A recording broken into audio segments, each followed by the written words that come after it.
church on Easter Sunday. A lot of fun activities. I promise you it's going to be a powerful day. And we're going to talk a little bit, and I won't give too much out but chains being broken. And if you know me, I like to use props, and we'll just leave enough alone. Maybe that'll whet your appetite. After service, Heather and I, as we greet everybody on the way out, we've got these little things that look like coasters. But they're invites. I guess that could double as a coaster. But on the front, it just has Easter, has our logo, and on the back, it just says, one day can change everything, and it has the different events that are happening here on Easter morning, just specifically to us here at CCB. And so would encourage you to grab one, two, a handful from us. Like I said, we'll have these out there, and if you want to grab them later, just let me know. We'll set some out for you. It's an easy way to invite people to church. As many of you know that have been here the last several weeks, we're going through something called Unfinished. And we're excited about what God is doing in the life of this church, but we know that in all reality, He is just getting started with us as a body of believers and also as individuals. That God has work to do in us and through us. That's the key. It's in us and through us. In order to work through us, God has to do a work in us. And things have to change in our own lives. And then when that happens through surrender, then we can help bring other people to Christ. And that's when Jesus works through us. And so next week is our big weekend where we're going to do our Commitment Sunday. And just real quick, before I forget, if there's anybody out there that doesn't have one of these blueprints, is what we're calling them, can I have a couple of my connection team members come up and just grab a handful and just raise up your hand, and they'd be glad to hand you one of those. If there's anybody, just raise your hand. We'd be glad to bring one to you. And in there is the commitment card. And I want you to seriously look at this week and pray about this. It's not just, listen, we've said from the very beginning, this isn't about money. Our primary goal is to move everybody in their spiritual journey of giving. So that means if you've never given anything, you give something. Because that's what Jesus talked about the most, because it's the thing that competes for our heart the most in this world. It's the one thing that gets in the way of more relationships with Jesus than anything else. And so Jesus addressed it as a serious issue, and we believe it to be a serious issue.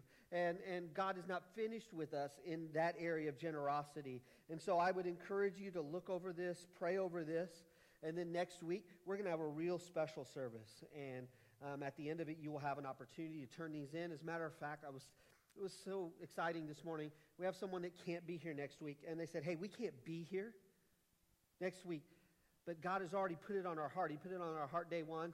Here's our commitment. And they went ahead and handed it in. That's exciting because God is working in their life, and He's working in the life of the church. And so we would encourage you to do that. It's a 2-year initiative that's going to change us as a church and change us as a people. And that's what God wants us to do. God wants us to be changed. And so don't forget next week how important it is. You can check out more information on our website this week. We'll have some things up for you to look at if you haven't looked at it yet. Have you ever believed in something that others didn't? Have you ever believed in something that other people didn't? Or maybe you just don't believe and other people do. It's kind of like when a young couple gets married. And hopefully by the time they're getting married, they've learned little things about one another, those things that can drive one another the wrong way. But inevitably, over the years, I've always had someone in my office going, and no offense, ladies, it's usually a lady that says this, well, I thought I could change him. I believed I could change him. And some of you know that's not true, right? Only God can really bring about those kinds of changes. But you believed that you could. You believed that it could happen. Some people are just naturally skeptical. Maybe you're an eternal optimist. You're one of those people that the tornado could be literally just brushing down your street and you're skipping going, it's all good, you know. Or you're the eternal pessimist.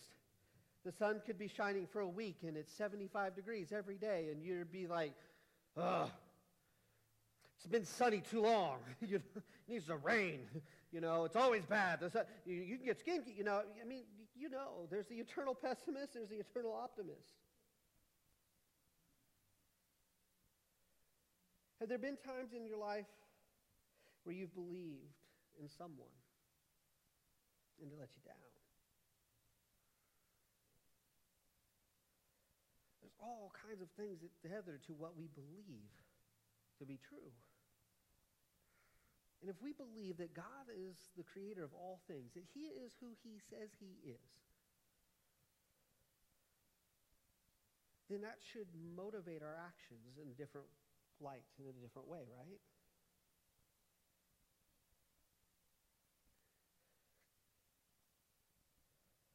In John chapter 6, verses 1 through 14, we read this story. Sometime after this, Jesus crossed to the far shore of the Sea of Galilee, and a great crowd of people followed him because they saw the signs he had performed by healing the sick. Then Jesus went up on a mountainside, and he sat down with his disciples. The Jewish Passover festival was near. And when Jesus looked up and saw a great crowd coming toward him, he said to Philip, where shall we buy bread for these people to eat? Now catch this next part. He asked this only to test him, for he had already had in mind what he was going to do. Jesus already knew what he was going to do. But he was testing the disciples' belief in what Jesus could do. Philip answered him, it would take more than half a year's wages to buy enough bread for each one to have a bite. We don't have enough, Jesus. There's not enough to go around. It would take, did you catch that? More than a half a year's wages to feed the number of people that you're wanting to feed. Another of his disciples, Andrew, Simon Peter's brother, spoke up and said, well, here's a boy with 5 small barley loaves and 2 small fish. But how far will they go among us? Think about that for a second. So you have Philip on one hand going, it'd take more than a half year's wages. And then, hey, there's a little boy with 5 loaves and 2 fishes. But that won't go very far either. For some of you that have teenagers in the home, that wouldn't go very far at your own home. Right? Let alone feed a multitude. Now, some of you are like, yeah, it's fish. It'd go really far because they don't eat it.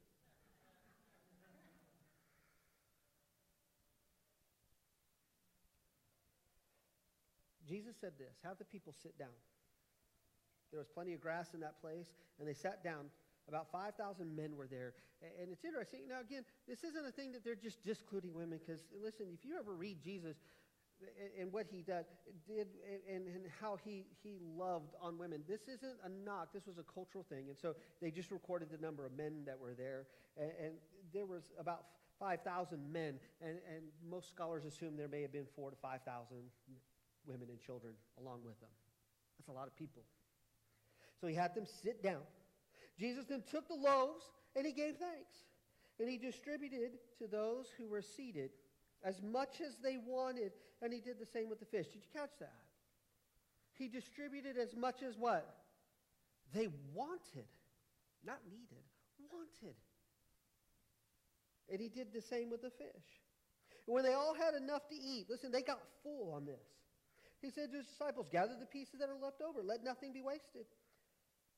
So they gathered them and filled 12 baskets with pieces of the 5 barley loaves left over by those who had eaten. Think about this for a second. If your kids don't like to eat leftovers, just tell them it's in the Bible. It says so right there. Jesus said, keep it, right? That did not go to waste. After the people saw the sign Jesus performed, they began to say, surely this is the prophet of who is to come into the world. We don't know much about the interaction between the little boy and his lunch, is what I call it, and the disciples and Jesus. But did you know that this is the only miracle recorded in all 4 Gospels? In all four Gospels, this is the only one that is recorded. Because John doesn't record a lot of the same things that the other three do, which are known as the Synoptic Gospels. Here was a boy who was likely, and some scholars believe he was coming to sell the loaves and fish to make a little bit of money, which wouldn't have been uncommon at the time. And yet this little boy, willingly allowed himself to be used by God.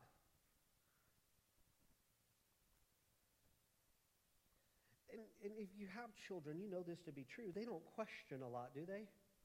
If a parent tells them something, until they reach a certain age, they just believe it to be true. Then they hit that magical age where they think nothing you say is true. Right? You guys know what I'm talking about. Some of y'all really know. Okay? This little boy believed that what he had could be used. We don't know to the extent, but he had to have, or he wouldn't have given it. Because he could have just said, no, Jesus, sorry. It's not enough. Right? I mean, you have to think that through. That is a real possibility. Jesus isn't the kind of person we know from the character of Jesus, he's not going to just sit there, hey, little boy, give me your lunch. I'm going to use it now. That's not Jesus. And Jesus isn't like that in our lives. He doesn't just want to invade. He just doesn't look at you and go, give that to me now because I am Jesus. He wants us to surrender it to him. Because then he can use it. Because we gave it to him to be used. We surrender. Jesus doesn't want to invade our lives and just, that's the amazing thing about the love of Christ. Is he wants to love us. And his desire is to love us. And his desire is to use us. And to do things through us. And to change things in us. And that is his desire. But he's never just going to come in and just go, I am here. Get it done. No, that's not how Jesus operates. Jesus operates in the fact that he would look at you and say, hey, we got some things to do. There's some sin that needs to be forgiven. There's some things that need to happen in your life, but I'm here to help you. And Jesus would, as we would see later in the upper room, on the night that he was betrayed and he washed his disciples' feet, Jesus isn't the kind of guy that just barks out orders. Jesus is the kind of guy that says, hey, we need to get this done. Where's my towel? Where's my basin? Let's go. And he comes alongside of us and he helps us and he does things with us. This little boy was used by God. He didn't even have very much. Are you like one of his disciples? Are you like Andrew saying, man, it just costs too much? You know what it would take to do this? Are you like, well, there's a little, but it's not enough. And so in that, we don't trust God to do mighty things. Is God still not a God of miracles? He is. That doesn't mean it's going to happen every day. That's what makes it a miracle. It's out of the ordinary. It's extraordinary. It's not an everyday occurrence. That's what makes it unique. If miracles happened every day, they wouldn't be miracles. It would be every day. Just be common.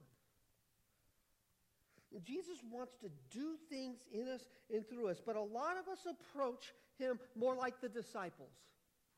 One is this. We will tell Jesus this without saying it, and some of us may just tell him it. That costs too much. You're asking me to do what?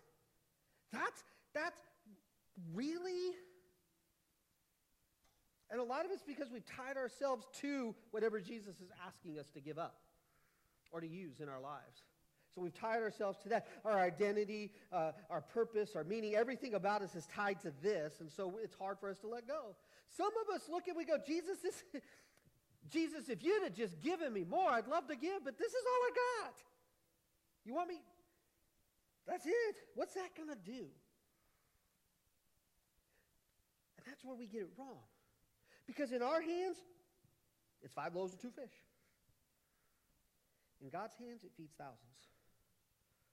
Because it was through the surrendered heart that allowed Jesus to use it.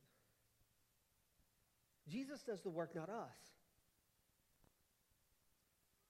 We have to understand that we can be used by God. And a lot of you in here today don't think you can. You just don't think you can. Let's throw away, you know what, just for a second, forget about this. Forget about this just for a second. You don't think God could use you anyway. You don't think God can use you because, well, you've sinned.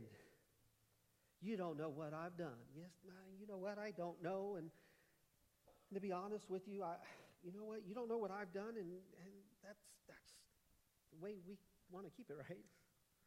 God knows what we've done, but God can use you. Didn't God not use David, who sinned with Bathsheba, who had her husband killed? Did not God use someone like that and still call him a man after his own heart? Why? Because David repented and he still chased after God. It wasn't, listen, you can still be used despite the sin in your life. Now, that doesn't mean you don't deal with it. The reason why David was a man after God's own heart wasn't because he kept on saying, like, okay, well, God, if you're good with it, I'll just go find another bathing beauty and we'll just keep doing this.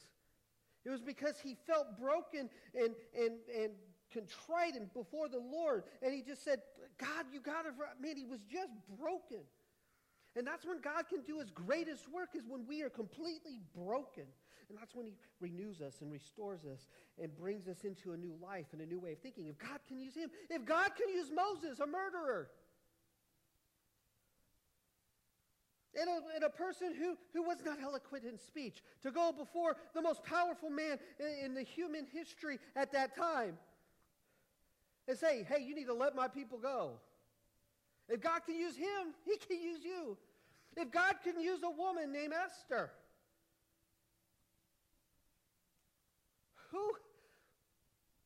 who did not want to be there, who had the fate of the nation resting on her going before someone that could just, yes, I'll see her. No, I don't want her here right now. Go kill her kind of moment. And yet she had someone tell her, this is your time. For such a time as this.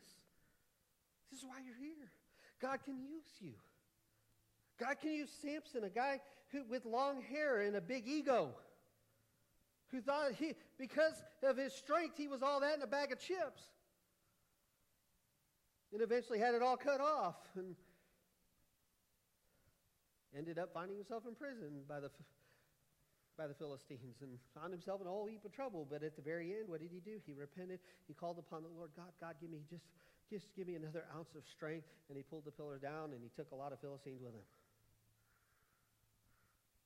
If God can use Paul, you know Paul, his original name that we see in Scripture is Saul of Tarsus, a man who persecuted the church. Persecuted. He hunted down Christians.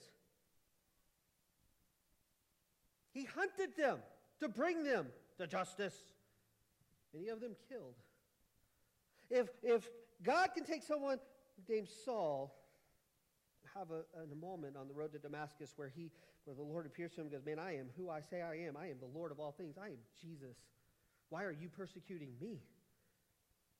And Paul has that road, that moment on the road to Damascus, and then his life is forever changed. He becomes Paul and can be used for the glory of God. Then why can't God use you? And the list could go on. We could go through. You're like, well, I'm not a biblical character. God has used broken, sinful people with repentive hearts to change the world. And you are no different. So forget this for a second. Are you so tied up that God can't use you that he doesn't because you believe it to be true? And God's not going to just force his way in and go, see, look, come on, drag you kicking and screaming, you can do this. And he's back there going, you can.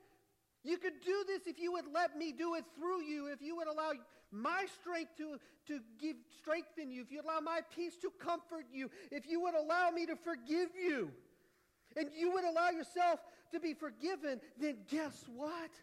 Life could be changed. But do you believe that? Do you believe that to be true? Do you believe that God can use you? Do you believe that God can use you no matter how much you have? Because we base a lot of things about how much we have. And so we never give to God because we think we have little. And God, if we learned anything last week, he celebrates the one who gives out of our poverty. Enough said on that. Our resources can have a multiplicative effect when we believe in God's promises. No, I'm no mathematician. Trust me, I'm no mathematician. When my kids come to me with algebra questions, I go, yeah, go see mom. Because I'm going to be honest with you, I was the kid in high school that sat in algebra class and I did enough to get a C and get out of there. Like, I'm not going to do math. Now, kids, I'm not giving you, that's not permission to do that. That was a bad thing that I did. I will tell you that right now. I regret doing that, okay? I do, I really do. I wish I had worked a little harder in school, okay?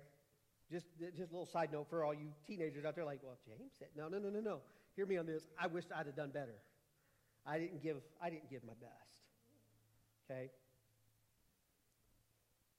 But when we give God our resources, whether it's financial, whether it's a physical resource or time. And listen, here's the thing. Again, I want to challenge you with this. God didn't ask us just to do one of those three. He's asked us to do all three and to give of ourselves in all three areas. Just because you give doesn't mean you don't serve. And just because you serve doesn't mean you don't give. Right? He wants us to do it all. And he'll give us the strength to do that. And God can take our resources and multiply them in magnificent ways. In the passage of Paul's letter to the early church at Corinth, he's impressing upon them and upon us, as the church of today, the importance of giving in such a way that we believe God will increase our store of seed and will enlarge the harvest of our righteousness. But I want you to understand something. In verse 11, I'm going to read the verses for you here in just a second, because I think they're amazing. It's 2 Corinthians 9, 10 through 15. Let me do that before I get ahead of myself. He says this, "Now he who supplies seed to the sower and bread for food will also supply and increase your store of seed and will enlarge the harvest of your righteousness." I want to stop there just for a second, because we get caught up. There's the health and wealth gospel. There is a false gospel out there that says if you give and you give the right amount at the right time, God is going to give to you tenfold whatever it is you gave. So if you give $10 and he's going to give you tenfold, that's 100, right? If I do the math right. We won't go past that, okay? You get the point. That's not necessarily how God works. Now, God can take what you give and multiply it, but it's not for our benefit. It's for the benefit of the kingdom. And the blessing doesn't come in, oh, wow, I gave 10, now I got 100. Now the blessing is, oh, my goodness, the kingdom gets to grow and people get to know about Jesus. Now, can God say, yes, you gave me 10, now I'm going to give you 100 because you were faithful with the little bit that I gave you, so I'm going to give you more because I know if I give you more, you're going to be faithful in giving that.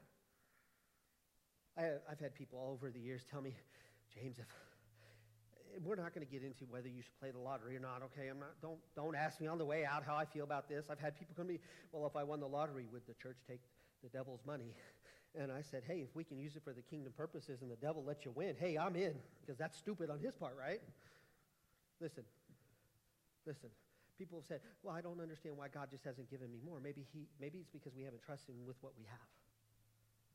And we always say, well, God, if I had more, I'd give. And every time we give more, what do? Do we give to the kingdom more?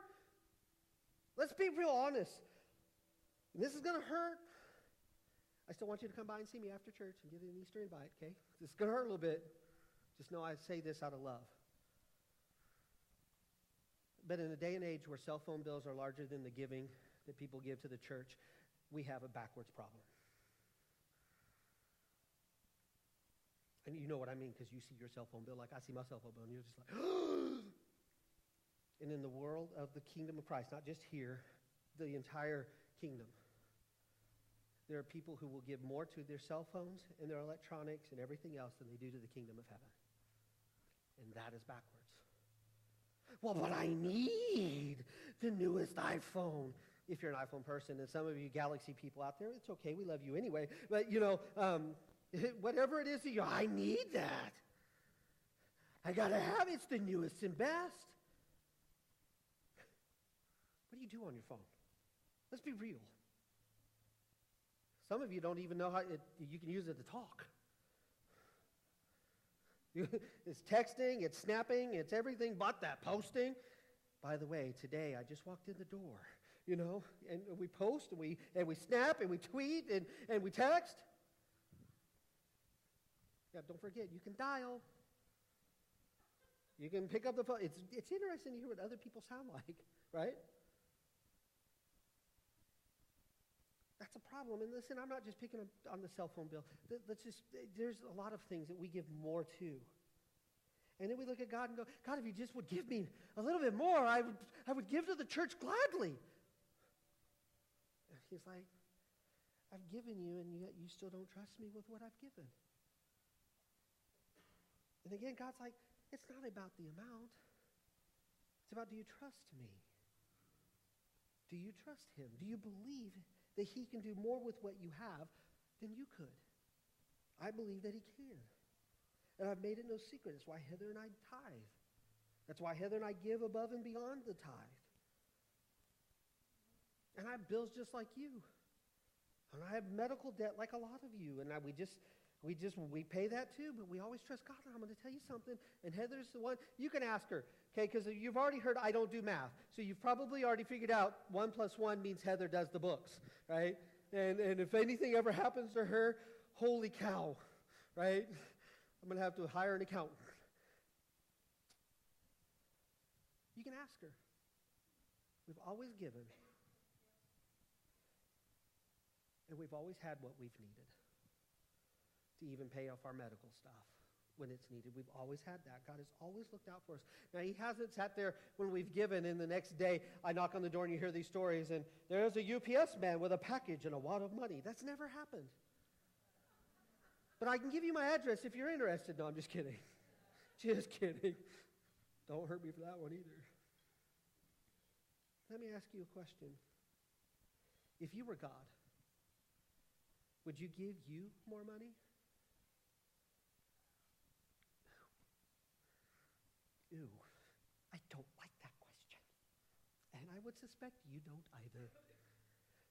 But just for the sake of, listen, we are to grow spiritually. That's why we're unfinished. So my job is not to just come up here and paint pictures of rainbows and la la la and skip and and then just go out and shake your hand. No.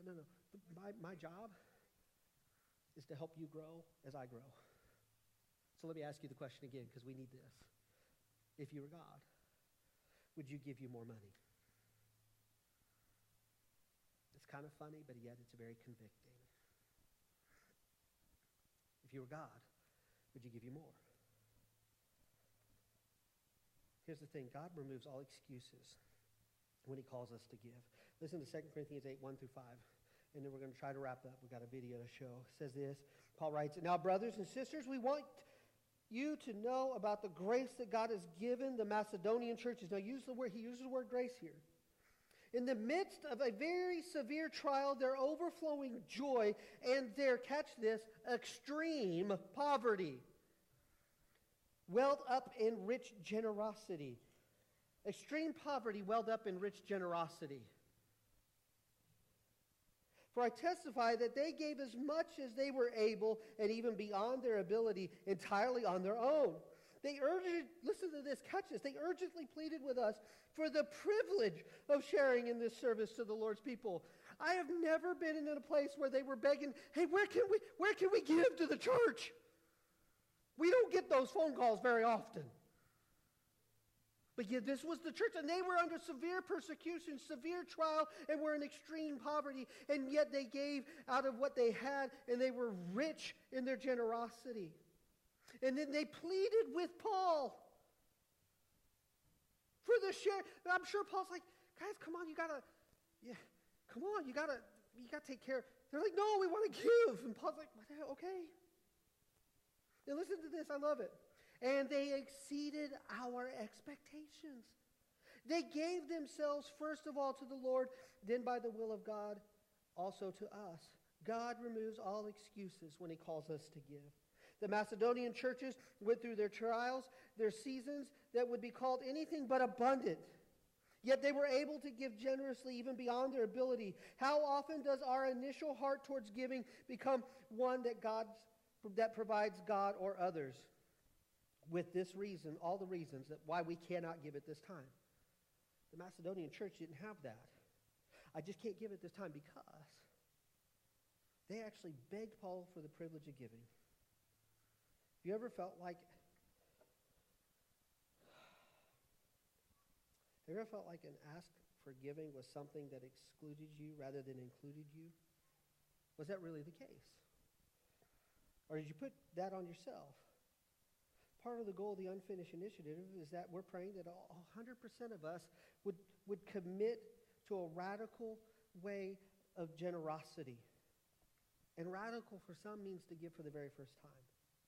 What barriers might be God asking you to remove so that you can be a part of this? That's the question you have to ask yourself today. That's the question you need to pray over as you look at this week. Because as much as I've told you I'm scared, I also believe that God, when the people of God believe in what God is doing and know that they can be used by God, no matter what it is that they give, God can do an amazing thing that can exceed our expectations. So I want you to pray about this, because next week is a big week. It's a difference maker for our church and for the life of this community. And that's what we want to be. And so I want you to watch this video. It's another one of our giving testimonies. I think you'll recognize him. He's the person that can paint well. We'll just leave it at that.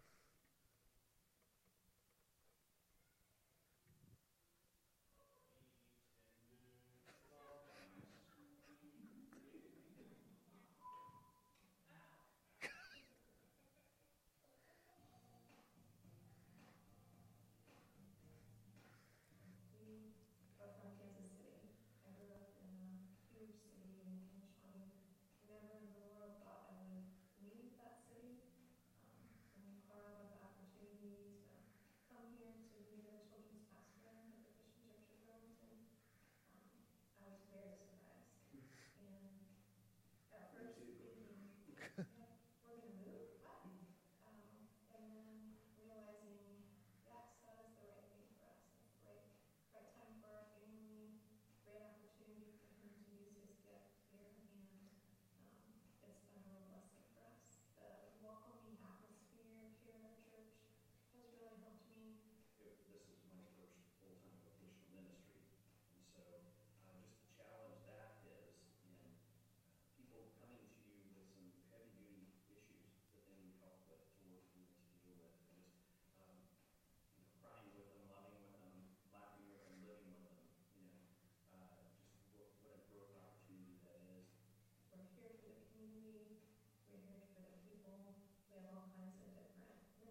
If not who?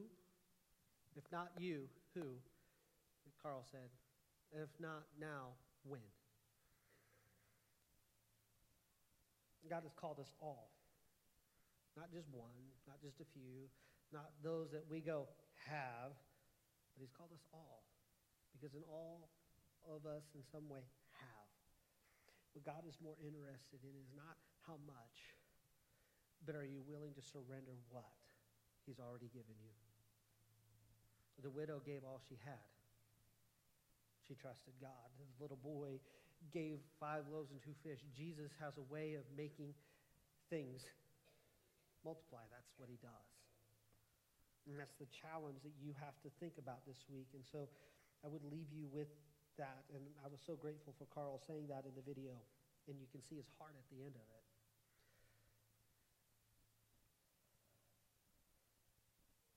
If not you, who? And if not now, when? When? Listen, I'm going to be honest with you. God doesn't need your money. He needs your heart. When you give him your heart fully, like everything that you have, those of us that are Christians, a lot of us have been following him a long time, we haven't given him everything. We give him our heart. The other part will come. And the other part is not for the sake of our glory, but for the glory of Christ. And we want people to know Jesus. And we see some things that are in the way, that are barriers to people coming to Christ. And we want to remove as many of those as we can. And to quote Christy Norman, as she says in her video so eloquently, I wish it didn't take money, but it does. We can't get away from that. Will you pray this week on how God can use you to help us tell other people that God is not finished with them yet too? Would you stand?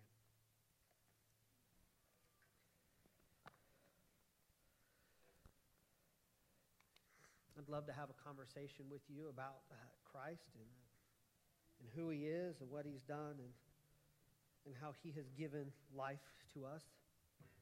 And maybe you need to have that conversation with one of us about what it looks like to make Jesus the Lord of your life. Man, he wants you to come. You can bring all your junk, bring just who you are, where you are right now, and you come and we'll talk and we'll introduce you and we'll talk to you through you the steps that Jesus has asked us to take in this life. And so maybe that's you. Maybe you need to have that conversation about who Jesus is and making him the Lord of your life. We're up here to do that. If you don't feel comfortable coming up, find a friend that you know is a believer and ask them. We'd love for you to do that. We'd love to pray with you. Don't forget, we're going to have 24 hours of prayer. Sign up for that. Sign up at the Welcome Center. You can sign up online on our website under the next events tab. You'll see it, and you can sign up for your 30-minute block. We're going to have some guides to help you pray. Some of you know I can't pray for 30 minutes. We've got some things. Heather Carver has come up with a few things to help guide us in prayer this week as we do that, and so I'm thankful for her for coming up with that, and so we would like for you to do that. Pray with us. And maybe you just want to be a part of what we're doing here at the Christian Church of Burlington. Or if there's any other decision, you come as we sing.